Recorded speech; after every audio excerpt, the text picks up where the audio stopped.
शहरयार और शाहजमां की कहानी। अलिफ लैला। शहरयार और शाहजमां की कहानी। शाहजमां सोचकर आया था कि बेगम उसे देखकर अति प्रसन्न होगी। उसे दूसरे मर्द के साथ सोते देखकर एक क्षण के लिए उसे काट मार गया। कुछ संभलने पर सोचने लगा कि कहीं मुझे दृष्टिभ्रम तो नहीं हो गया।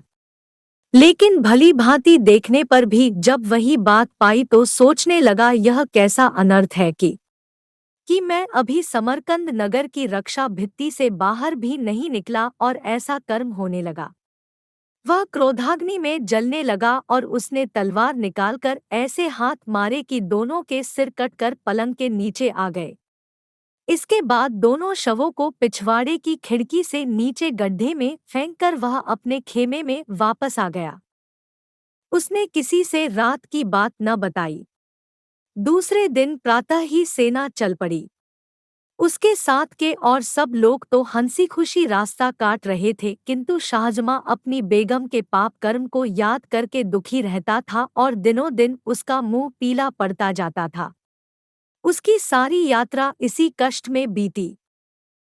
जब वह हिंदुस्तान की राजधानी के समीप पहुंचा और शहरयार ने यह सुना तो वह अपने सारे दरबारियों को लेकर शाहजमां की अभ्यर्थना के लिए आया।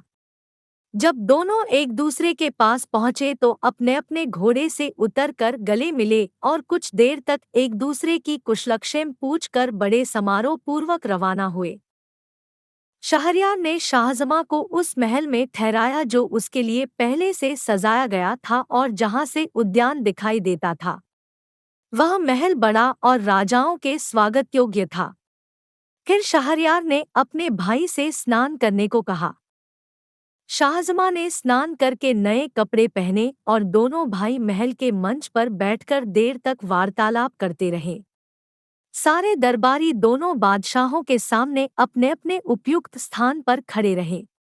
भोजनोपरांत भी दोनों बादशाह देर तक बातें करते रहे।